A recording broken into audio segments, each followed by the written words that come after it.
Welcome to Our Drummers Musicians, your backstage pass to Melbourne's vibrant music scene. Recorded on a cosy couch in Brunswick, join us as we explore what it truly means to be a musician and speak to the diverse talents that make music in our city. Today on the podcast, I'm excited to be here with Niko Schauble, an award-winning drummer, composer, producer, and audio engineer with a practice spanning the full range of contemporary notated and improvised music. Niko has a long list of awards, recording and composition credits, and it's well worth a read on his website to truly grasp the breadth of his work across so many different areas and skills. Niko has performed with many of the world's leading artists, including Wynton and Branford Marsalis, Sam Rivers, Lee Konitz, Dewey Redman, Enrico Rava, Greg Osby, Arthur Blythe, Palle Mikkelborg, Paul Grabowsky, Trilok Gurtu, Karaikudi R, thank you, Yep. Deborah, Conway, and Archie Roach. His work as a musician and composer is documented on over 60 albums.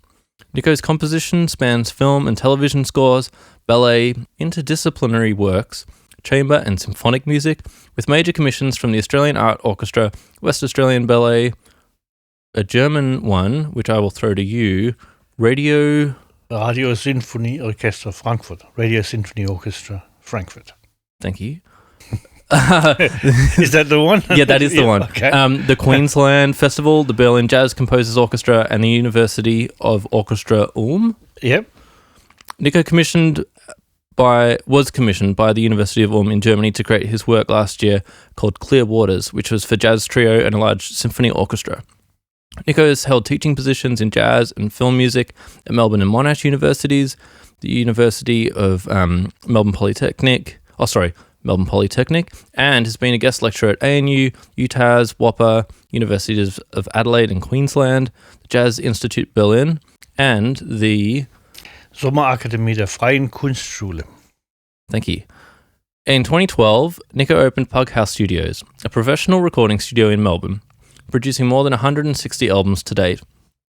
So please join us as we discuss his journey with music, being born into a family of musicians, travelling the world, and establishing a special space for artists at Pughouse Studios in Thornbury. We want to take a moment to acknowledge the Wurundjeri Woiwurrung people of the Kulin Nation as the traditional custodians of the land in which this podcast was recorded. We pay our respects to their elders, past, present, and emerging.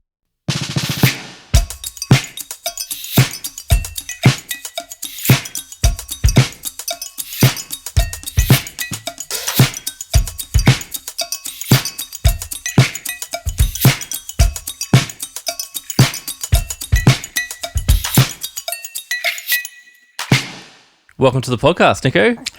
Glad to be here. Thank you so much for the help with the pronunciation as I stumbled my way through the German language and other English words. It can be tricky. And when I first arrived here in '89, because like original my name is spelled SCH, but A is umlaut with a dots on it, right? And that sort of stumped. Then no one knows how to explain, how to pronounce it. So I for a while I used to spell my name SCHOY because that's the same sound, oi, right? Ah. But that led to more confusion than. So I'm at AU now. So. What's it been like having a name that like Australian English only speakers like have trouble pronouncing? It well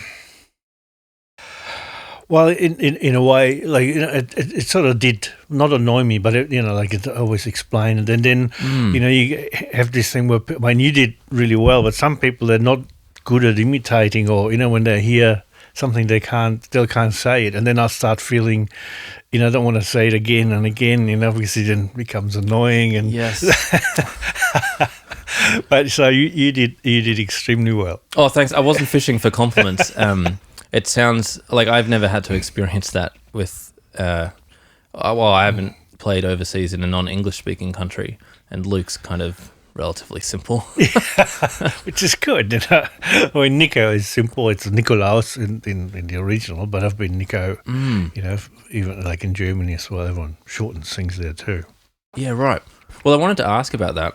And what I thought was of most interest initially was I was reading some stuff about you in preparation for this. And I noticed that on your website, you described coming from a family of musicians and singers, and I think like an audio engineer or producer. My father did a whole lot of different things. He started as a reporter on radio, and then he started writing lyrics for songs. Right. Which then also led to writing the scripts for TV shows or variety shows, and he also produced quite a few records. Wow. So he's done a whole lot of different. Well, I guess things. This is a two-parter then. What was it like being in that family, and in your characterization of different roles, singers and producers, and like your work as an engineer and composer? Do you think of that as separate to a musician, or was it just an interesting way of describing the people in your family? Well, I guess no. It's all sort of one. You know, I started. We had always had music around, and my mother was a very accomplished pianist and a singer. And she worked in the record archives of the local radio station. Oh, cool. Where I then, when I was a bit older, teenage, yes, I did sort of, holiday jobs. And so it was great. My father loved, especially sort of big band music and also Brazilian music. So, I'd have a lot of records there where just, pull something out and listen. Pretty early, I can't even now remember where, but I was given a tape machine. And I started recording a whole lot of things. Yeah. Wow. And a bit later, I must have been like 16, maybe 15, 16. I got a 4-track tape machine. Yes. Which was then very interesting because you could actually record yourself, like get overdub yourself, and you could do the sort of tape things where you reverse the tape and listen, Yes. I did for a while, tried to practice speaking backwards.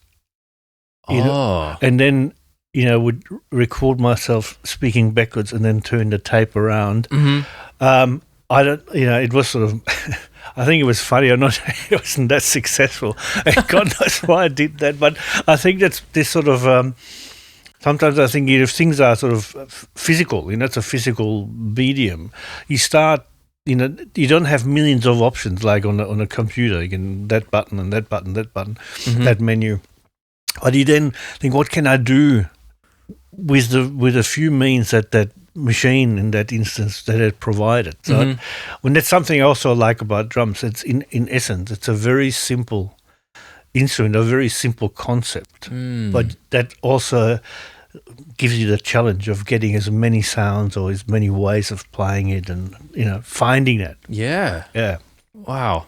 Yeah, I was thinking, because I've grown up with just digital recording, but when my dad was doing his studio stuff, it was all tape, and I would be like, oh, I want to record on tape, and he would be like, no, it's just so hard.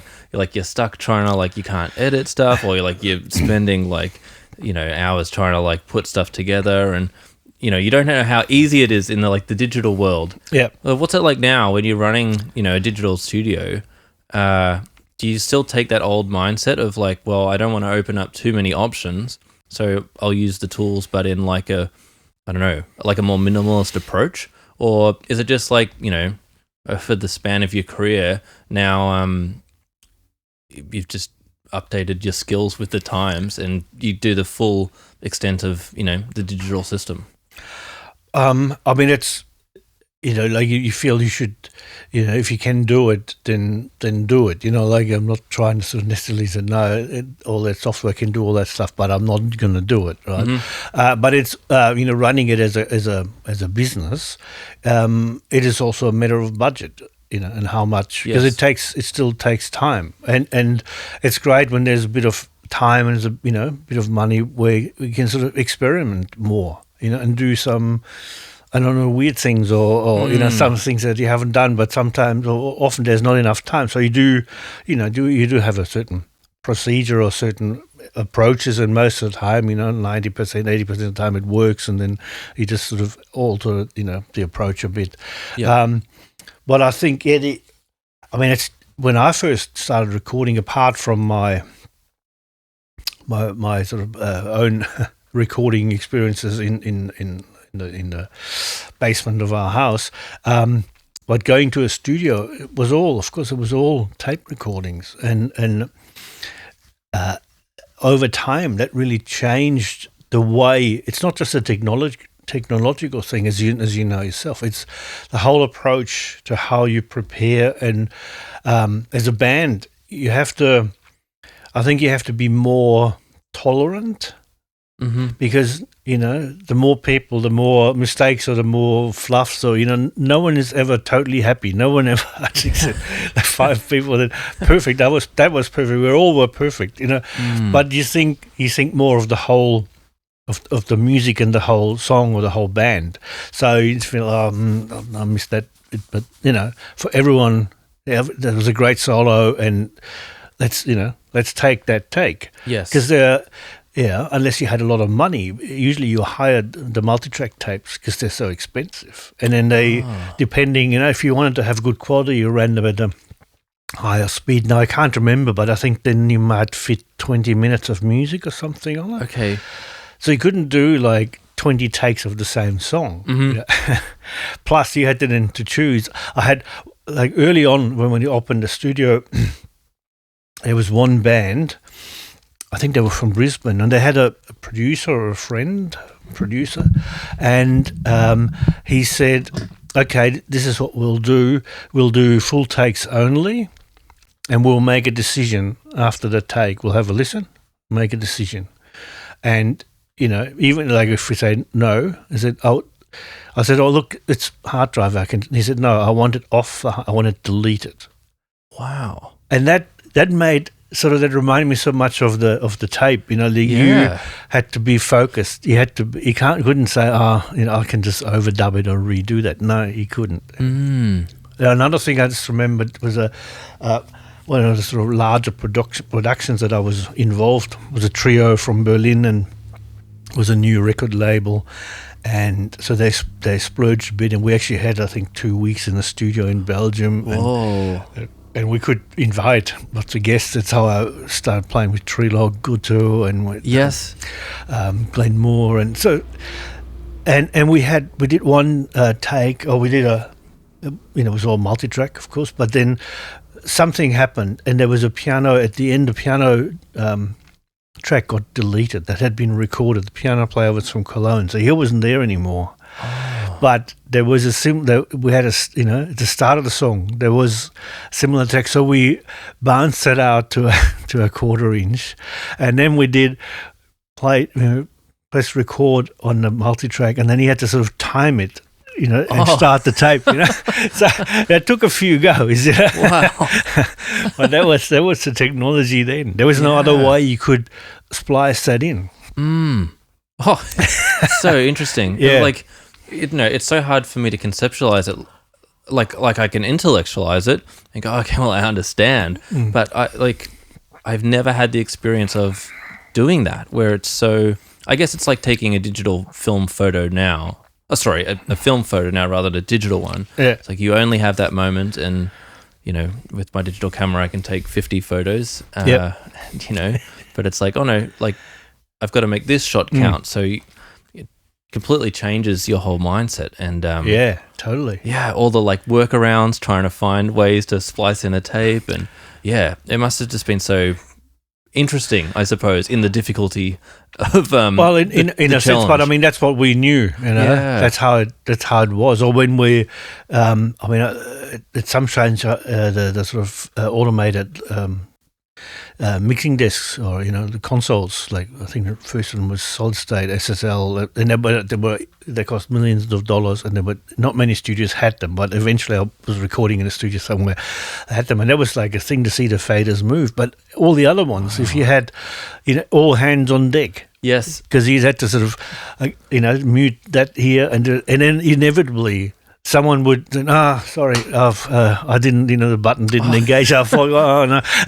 So let's start from the start again. So you get multiple people on the desk, and everyone's got a role. And everyone's, got some faders. And, wow. Yeah. But it's actually nice. Thinking back on it, I quite like it. You might have to bring that back at least for, I don't know, find someone who has the budget to let like an analog experience, take over Pughouse. And well, I would have to get a big desk first, which is not something I got. I didn't invest in that because they are pretty expensive. They take a lot of space, and if you buy something that's nicer, especially, and then if it's vintage, maintenance and God knows what. But it's certainly it's not like things are necessarily that much faster, I think, because now because you can do more, you do more. Like yes. If you wanted to drop in at a multi-track, which of course you could, you wanted to do it 2 or 3 times, you had to always rewind the tape, find the right spot, and then go again. All that. Mm-hmm. And now it's so quick, but instead of just doing it twice and say, no, that's good enough, you might do it 10 times. And then you have to listen back later because you delayed a decision. Whereas with the tape, you don't delay decisions. You have to say, okay, that's it, Mm-hmm. We're not editing, Yeah, wow. So it's, so it's not... Like I think we had more, we felt we had more time because there was more time when you couldn't do anything. Because you waited until the tape to be, okay, we need a new tape. I'm going to rewind it and change the spool and all that sort of stuff. Yep. Yeah. Well, it's really nice chatting to you. And quite early on in the podcast, I had Pete Caroline on, and Pete was giving Pughouse Studios a really good plug.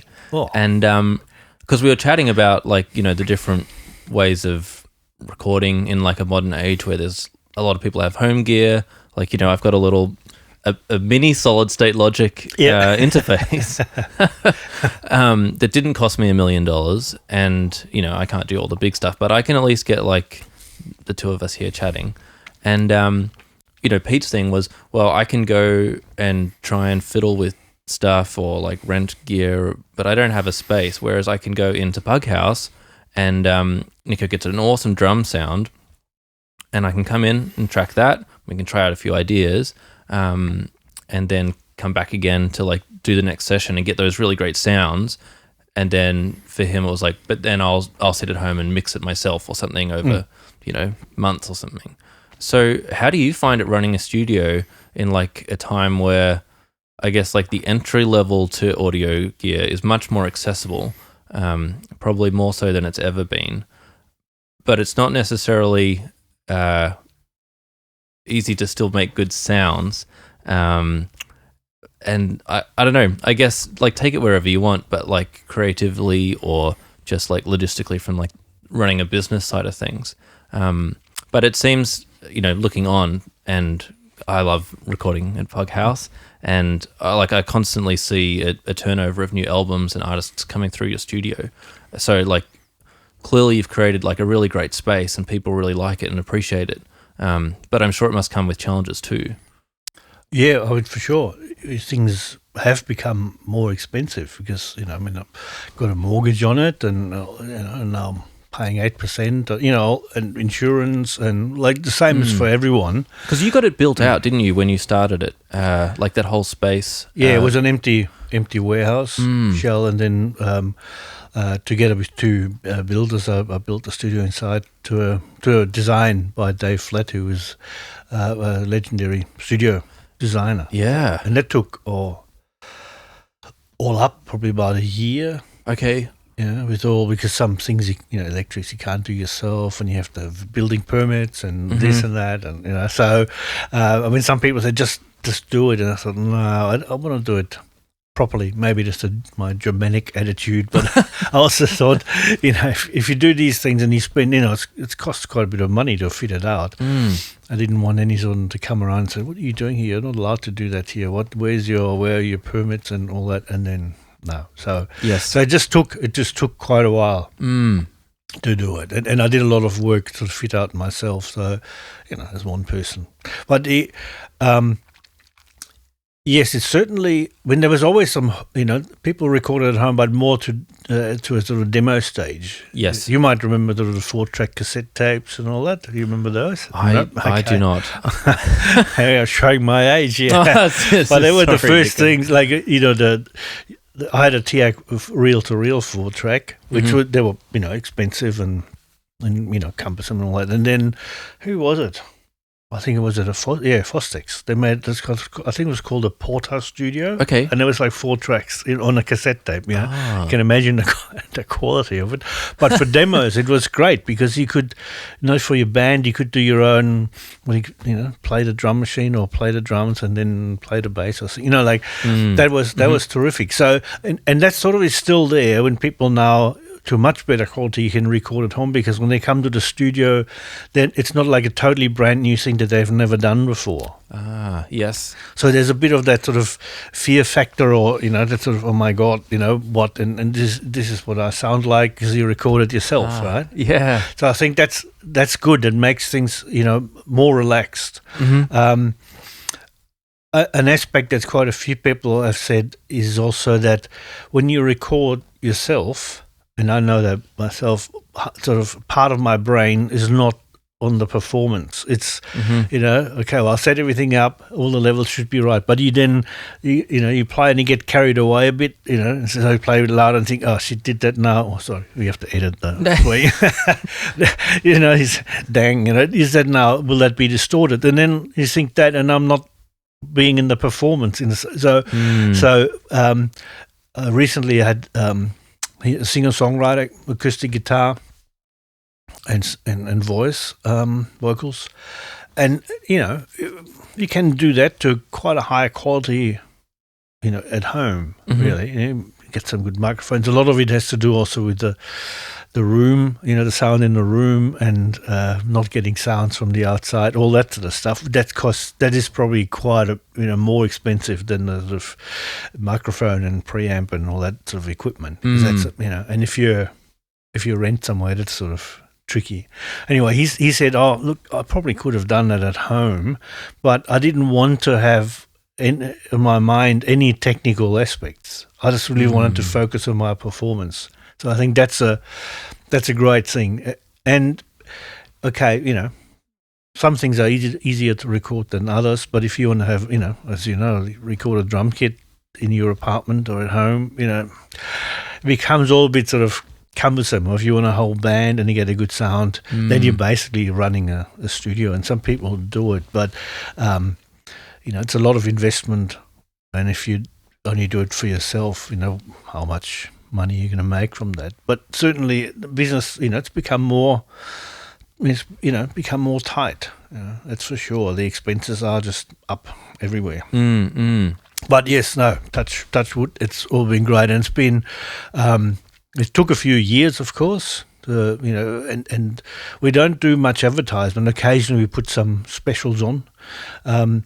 We might do a few later in the year, but generally it's all word of mouth. Yep. And people come back and then bring other people, and sometimes the connections are very interesting.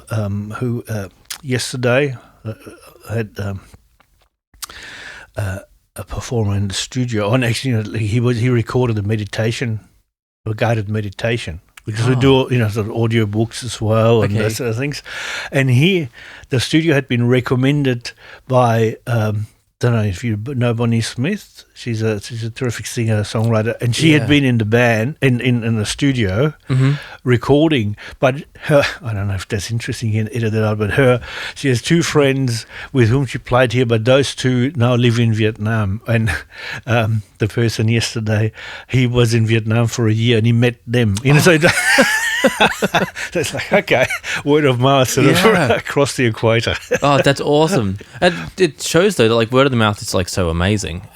And yeah, it's funny. They're like, oh, it's this person and their friend, and then that person lived with some other person and they mentioned it. So, and it's like, it's so many different steps, but then, suddenly everybody's so close and connected. Yeah. And it's great. It's hard to meet someone where there is not some connection in some way. You know? It's when I said, what's it, 6 degrees of separation? Yeah. But it's maybe only 1 or 2. especially in the music industry. Yeah, totally. And it sort of makes it also, like a family a bit. It can feel really, happy and you can be more relaxed. I imagine other businesses, you deal with people you've never met before and you don't know from a bar or so, but but in a small sort of community, if you're difficult or if you don't pay or if that goes around pretty quickly, So, and I think one thing also that I have an advantage to some other studios is that I'm a musician myself. I can read music very well. I can read scores. I understand. So a lot of the process of can we go to the verse and after that what time is that?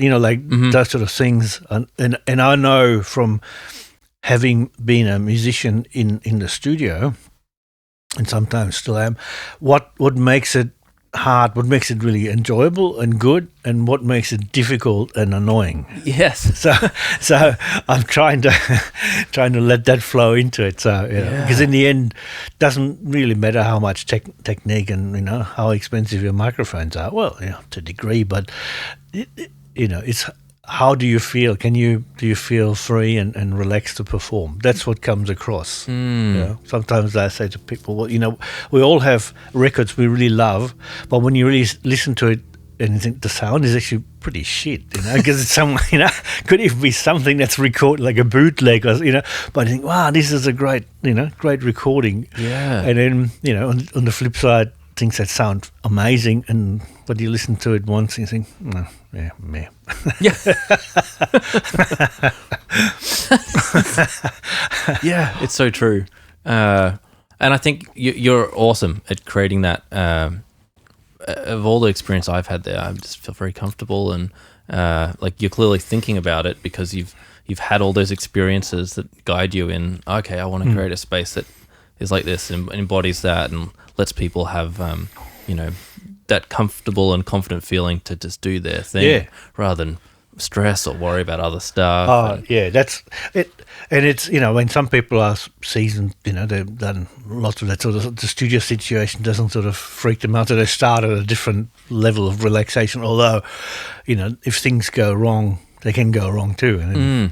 But I do get also people that for them it's the first time in a studio or the first time recording, or have people that are occasionally get someone some, not really young kids but teenagers or so, or have people that after a full working life they said, I always played a bit but now actually want to play in a band. We'll put a band together and we all have fun, but we all want to have a we want to be as good as possible, and they don't have necessarily, they're not professionals, or that's not the aim.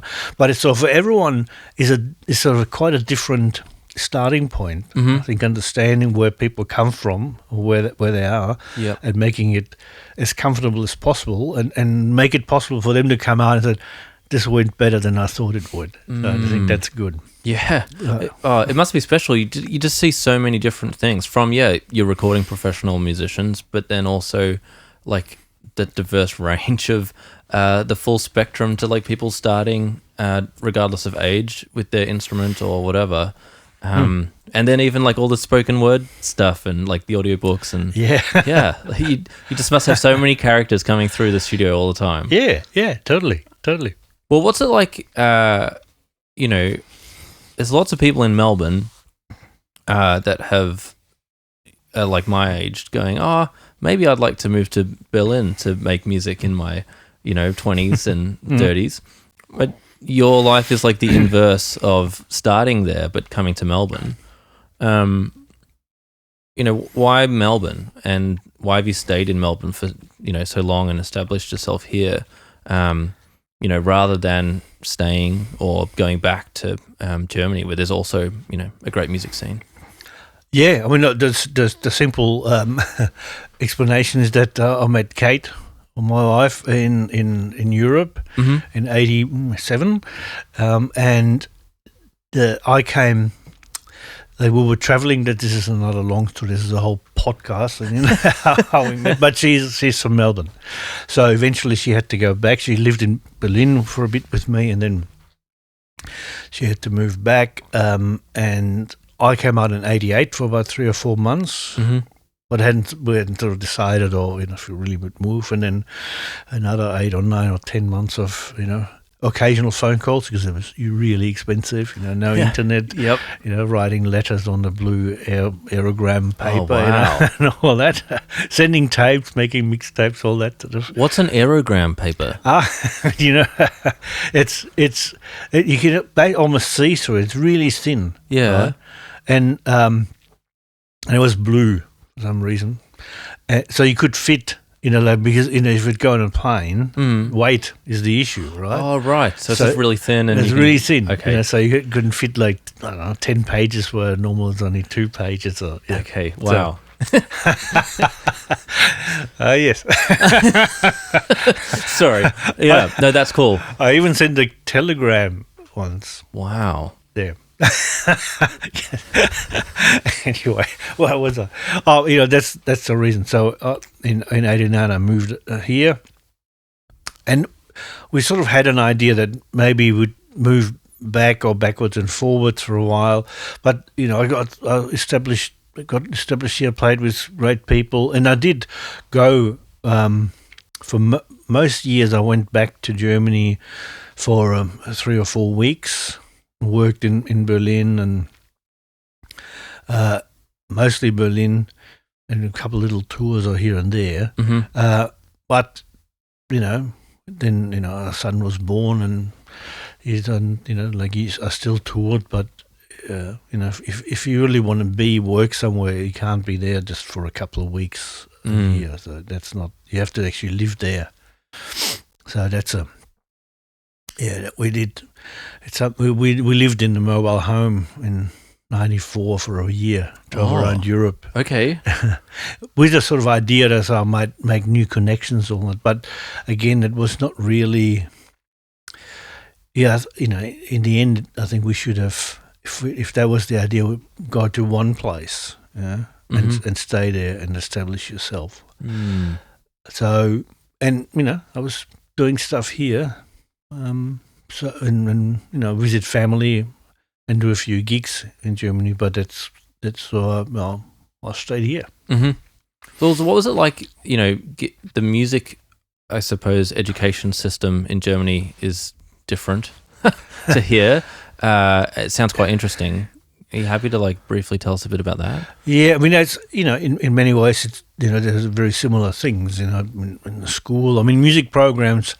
I might be talking a bit through my nose here, or not through other parts of my body, but a lot what I remember, of course, is quite old. So things have changed, but because I'm there sort of most years. Doing a workshop in Berlin, the Sommer Academy, I do have sort of a bit of insight, and so I think the music at schools is more valued than I feel that it is here. Often, here you hear all these stories. There's no music program, no in some schools, and I think, how is that possible? It's important. It's a great thing. For many reasons.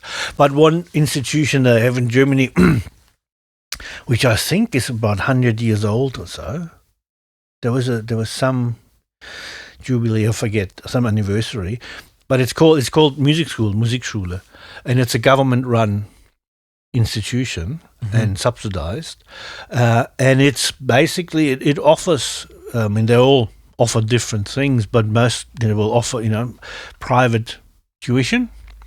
But it's really cheap, or much cheaper than as you say, private, like one-on-one. But it's not. It's cheaper than a private music school. I'm sure there are some of that in Germany as well. Yeah, right. Wow. And it's very open to. I mean, I always I lived right in the corner from one, and you'd sort of because I have friends there, other musicians, and if there's a room free, we'd sort of could rehearse there or something, and then you'd go in, and there'd be a little 6-year-old with a with a violin case, and there's an 85-year-old man with a trombone case, or so, that gets really mixed, and then they have all ensembles as well, and this is in that music school. There's a friend of mine, Christoph Griese. He started I think 31 years ago, he started a big band in the music school. With sort of kids between, I don't know, 14, 15, 16, and then occasionally an adult, or for certain projects he would get a professional musician in. Oh yes. And but from the set out, it was always that they would only play original music by Berlin composers. Oh. And I'm lucky because I'm still regarded as a Berlin composer, even though I've been here for 30 plus years. So that's the JJBC Jugend Jazz Band Charlottenburg. And they've become, over the years, of course, the personnel changes, but it's won many awards in big band competitions against professional bands and all, because they have their own repertoire that no one else plays. Yeah, and they and most of a lot of people in the band also write, but I always try to write something that's not the standard big band. I love standard big band stuff. It's great, but when you're 15, you might not want to play Count Basie. Yes, want to play something maybe that grooves or is a bit edgy or a bit does something different, and so they love it. And Christoph had he has also set up a weekly concert. So every Monday, I think they play at a club. The same club, which is essentially like a rehearsal, but because it's a gig, as you know, a gig is the best rehearsal. Everyone's going to be there on time. So that made that band, really grow, and they've done 6 or 7 albums. Wow. Yeah. Does the band have a name? It's called JJBC, Jugend Jazz Band Charlottenburg. Wow. Yeah. There's stuff on YouTube. Yeah, cool. I'll have to check it out. Yeah. Well, so what's getting you most excited musically? We're sort of like chatting about the studio so much, but like when you put the player hat on, or the composer hat, I guess, because that's 2 worlds. Like coming out of that big commission you had for the trio and orchestra piece. Is there anything that you've got going on this year, or another tour coming up that you want to do?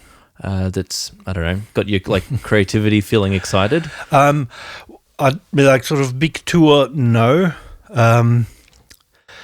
Especially overseas, probably not. It's also a matter of the cost, I mean, that tour, or when we played with Nick Hayward and Andrea Keller, we had a small tour, and we did have funding, right, from the Australia Council. Actually, it was supposed to be in 2020, and and then 21, and then 22. Yep.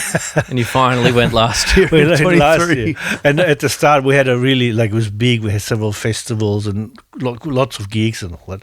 Yep. And then over COVID, things closed down and festivals shut down and all that. So we had about 3 weeks of gigs and a workshop, and that was great. So, but without funding, you can't really, nothing pays enough to pay for your flights and accommodation and all that sort of stuff. Yeah. I mean, people do it, but if you're, when you're in your 20s and that's what you want to do, you sleep on the sofa of someone, but I'm not good at that anymore. I need a bed.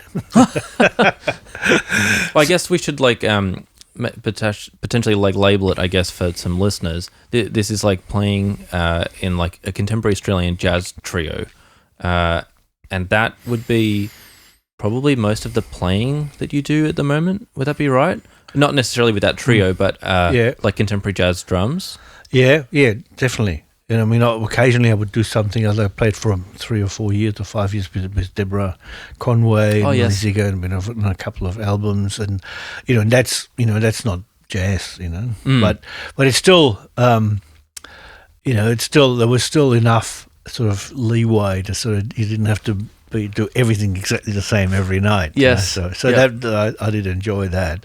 I think if someone would ask me and I would play something exactly like this and do it over and over, I don't think anyone would sort of ask me to do that anyway, but I think that would be hard to enjoy. I love improvised music, and I love playing with people that I know for a long time. And that's one thing. When I was young, I couldn't imagine of course, I didn't know what it would be like. But, I had sort of the ideas I would play with that player and with that player and that famous player. That would be a goal, and some I played with and others I'd never met.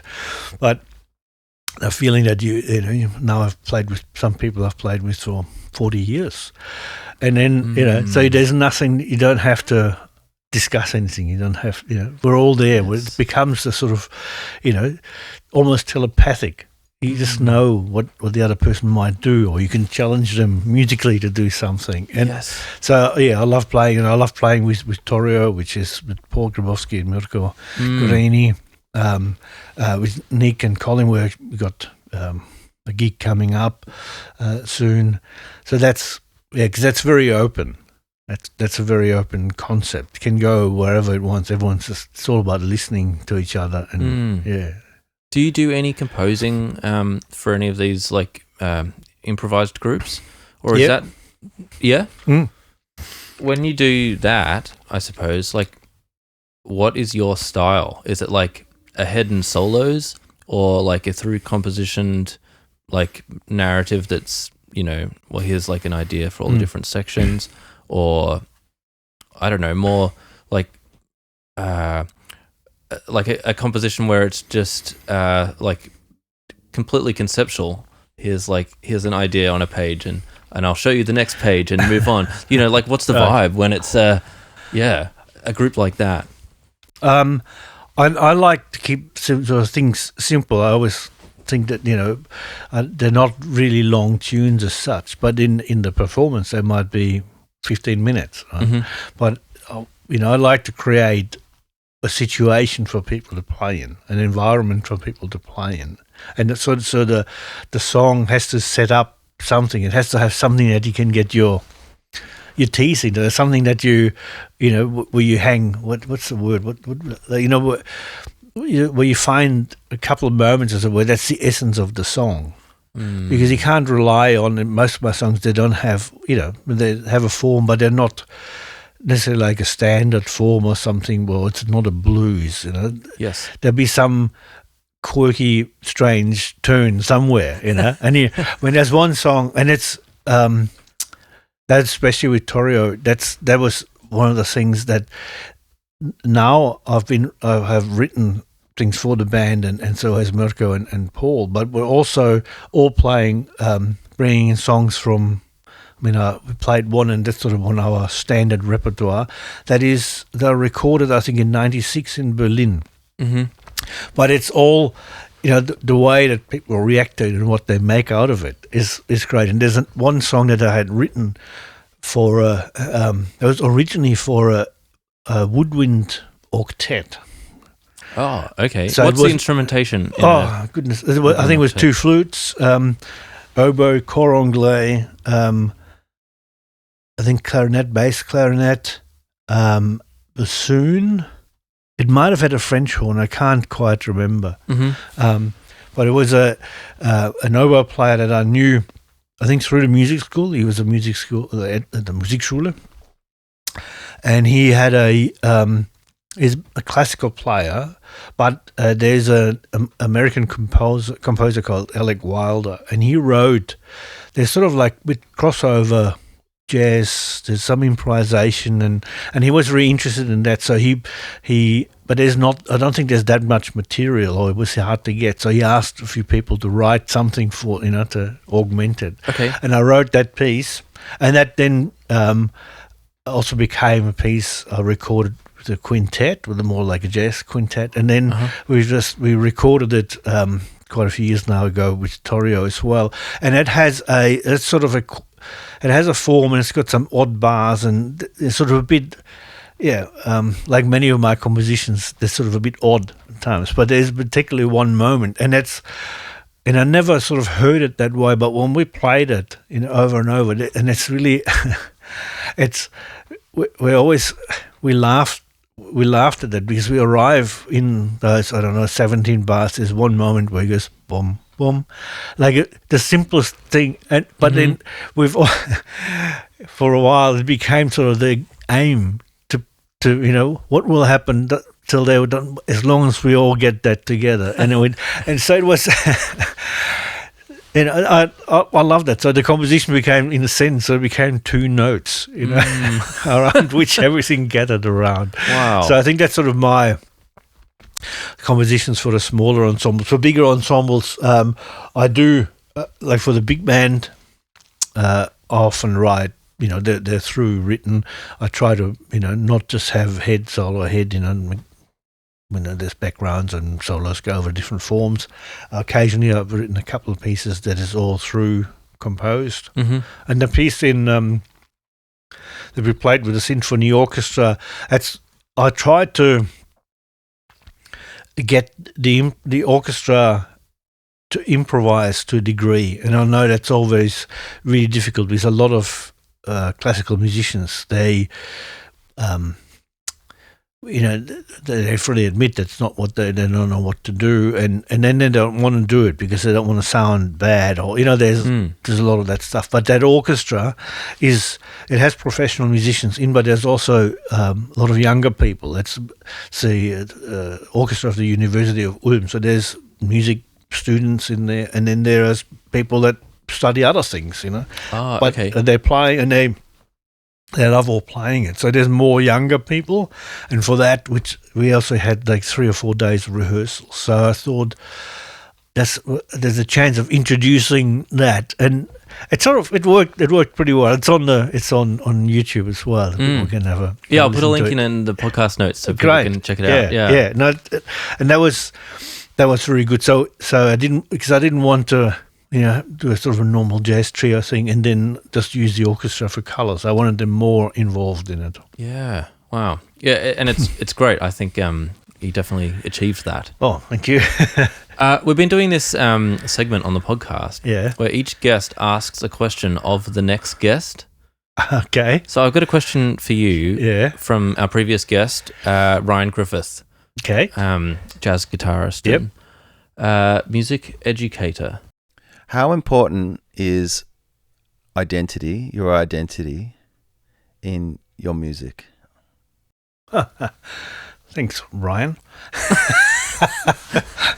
I'll see you in a couple of weeks for a gig, I'll tell you.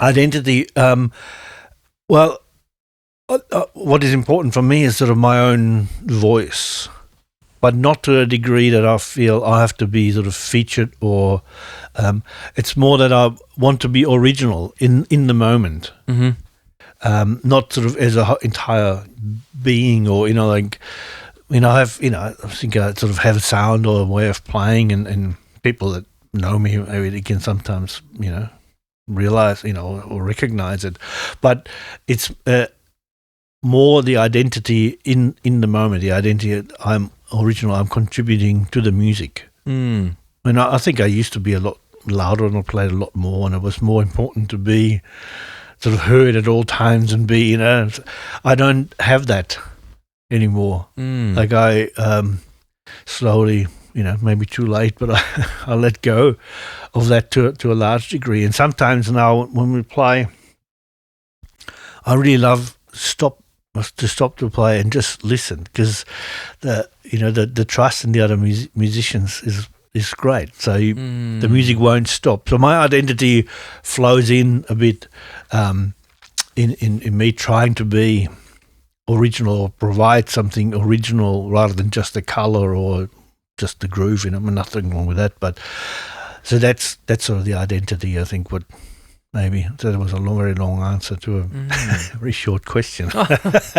Well, you sort of mentioned trying to be original and be playing in the moment. Do you have a process that you do that assists you getting into that state, I suppose, when you sit down behind the drum kit? Is it just an automatic thing that you've been playing so long and you're able to just do that, or is it something that you're continually working on to not be, thinking about other things or distracted or self-critical or whatever it may be, but actually just embodying the music at that time whilst you're playing it? Yeah, that can be tricky, and it doesn't always work, because live, in a way, and I think a lot of musicians experience it too, that you go on stage and you play, and all the rest of your life sort of isn't there. which is maybe also part of the reason why you do it, you know. But it doesn't always work. Like you can't, you know, some things are just too intrusive or they're hard to deal with. But generally, I don't have a particular technique. I try to, before the gig, sort of try to relax and, you know, maybe have a glass of wine and just, you know, have sort of inane banter in the band or so, just, you know, sort of relaxing. But when we go on stage, it's I try to just listen in, like, I'm trying to resist, you know, the concept of resist the first note. You know, you sort of sit and then just wait, you know, and I also, like, most songs I don't start, right? I mean, maybe we start together, but a lot of things, you know, there's an intro and I don't necessarily play. So that is sort of a good way of tuning out, listening to others. And if I don't want to go on stage either and have particular ideas of how I will play. Okay. Which, you know, is sort of inherently maybe a bit risky, but I don't, you know, I mean, I abandoned a long time ago, you know, that you practice certain things and you play them. When some things you practice and you play them, but they're not like an original stylistic musical expression. They're just it's a drum roll or something, you know, it's a sound. That's, you know, you practice that because you have to, otherwise you can't do it properly. But I'm not trying to, you know, for that song I'll start that, or, you know, and that also makes it very fresh. You know? And other people in the band will do it too, you know. So I'll play an intro and what is that? You know, this is great. You know, this is going somewhere else. And then while listening to it, I might change. You know, I might get an idea. I feel like playing some brushes. No, maybe not. It's going somewhere else. I'll grab them. No, I'll get so. That sort of, you know, I'm just trying to just listen to the music and enjoy what the others are doing, and then I'm pretty confident I can contribute something. Yeah. Oh, it's so special, and especially interesting, like, talking to you about this, because 2 episodes ago I think about 2, JT McRae was on. He's a great drummer, but he is in the sort of like Triple J pop, indie pop scene. Right. And, like, as well as doing drumming, he does a lot of tracks. And it's sort of the complete opposite at one level of the music that you play in and describe, because it's all pre-planned and all practiced specifically to the parts. And, you know, for me, I just find it so exciting that it's like, in the same town, in the same place, we have 2 drummers doing, like, music that people really like and they're both creatively engaged with. But they're both music, but it's like it's the worlds are so different yet so intertwined. I don't know. I think it's pretty cool. Yeah, I think it's also, I think that because I said before, like the drums, I think it's a very simple instrument. It's a simple concept that makes it possible to sort of put your own ideas, you know, because there's not, it's quite, well, not easy, but, you know, it's quite possible to do your very own thing. Yes. You know, and I really liked it about that instrument. And, I mean, people are just, you know, that's where maybe the identity comes into it, to maybe more in what you don't do and what you actually do. Yes. Because at some stage, like, you know, it's a long time ago, but I did practice a lot. And then at some stage I thought, well, why am I doing that? Like, what is it contributing to the music? And then you start having more and more things sort of flowing, sort of automatic. I think you said the word I wanted to get out of that because I didn't want to play anything automatic. You know? Right. But it's a bit of a concept. It's hard to convey often to all younger students as well. Is that, well, you practice, but when you know, is it like Miles said, don't play what you practiced. Yes. And I said, why do you practice? You know, that sort of conundrum. But I found myself, just listening to myself, I would do the same things, right? Yes. And I thought, no, I have to limit myself, sort of, and that's another great thing I like about the drums, because I just then decided, okay, I really, in a way, I just play the toms, but I don't really know They'll just play them because they're there. That's no good. So no toms, one cymbal, one hi-hat, a snare drum and a bass drum. Yes. And that was great. And I said to myself, I will not start using toms until I really want to hear them, really want to play them. And that was not until, I don't know, a year later or so. Wow. And then started doing things, the automatic things with your left foot. So I would just actually, it sounds silly, but and so simple. I just take my foot off the pedal. Mm-hmm. And it was very interesting too, there's a sort of involuntary twitch, go back and no, I'll play a whole chorus with no hi-hat, and it's, other people might be, obviously, they could be different. But I do find that, maybe because I'm sort of always looking to sort of, vary things or, inject things with something. It's not easy to play 16 bars exactly the same without, that is quite a discipline. But it's So there's lots of things to go, but I have not, I didn't ever want to be an automatic player. That's so interesting, especially like the conceptual way that you've like gone into doing it practically with, I'll just remove the thing physically so it's not there and then wait and see. And wow. Or sometimes you set the drums up in a peculiar way, or the cymbal that you always play, put it somewhere where it's really hard to reach. So you only play it when you really want to hear that sound, not just because it's there, right? And Paul Motion is a great inspiration I found in many ways, of course, but musical ways. But he, the first time I saw him, I listened to him quite a bit, sort of 70s, 80s recording, and I never quite understood how he played. So I tried to sort of figure out how would you. Cerebrally, how, is it thinking? Is it a concept or, right? And then I saw him play in Berlin with Carla Bley, big band. And because in the Berlin Philharmonic, you get the cheaper seats, students sit there behind the stage. Like you actually sit and I could look right down and see him play, from behind.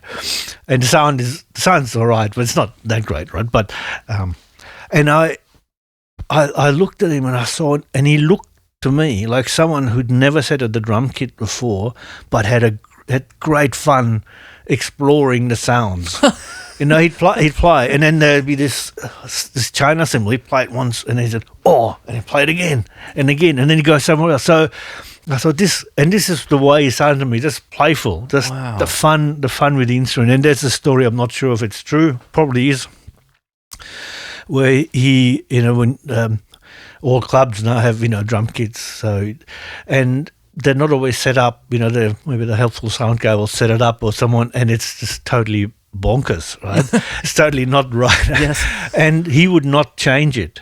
Right? He would play it as it is there, as he finds it, as he found it, because that would make him play again, to the moment, not to a standard performance. So, I thought I really like that. Wow.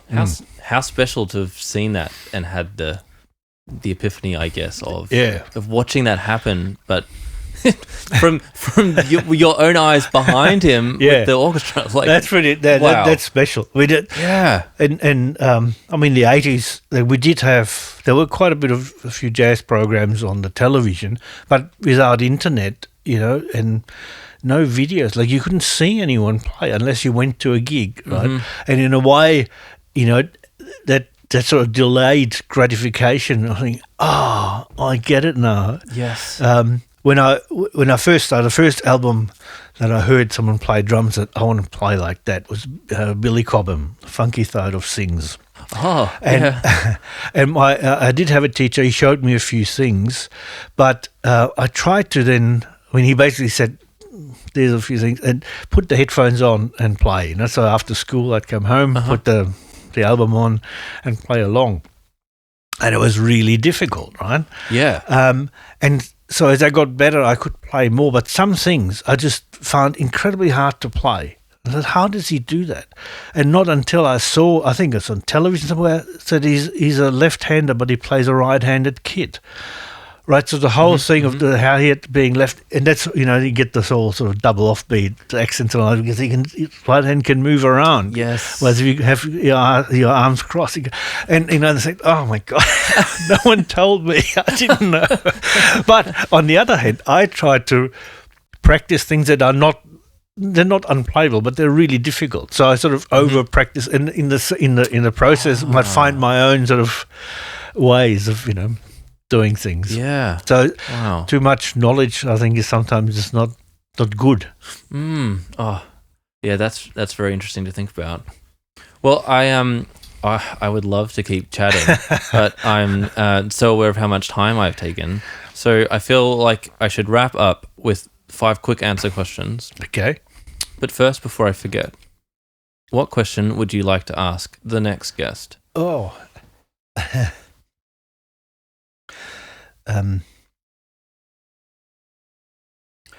How do you think about sound other than the sound you make with your own instrument? Like, do you take textures and take a compositional approach by sounds that are not inherent necessarily in your own instrument? How do you deal with it? How can you contribute to the sound of the moment? Thank you.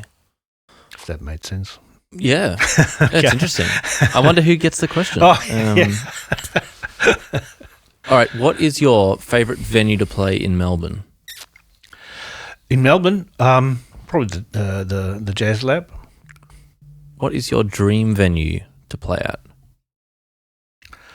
Oh, I played one concert at a place called Cotton Club in Tokyo, and there was fantastic sound, incredible crew. You arrive there and there's 5 drum kits on, and crews in Japan are just insanely good, and that was a really good place to play.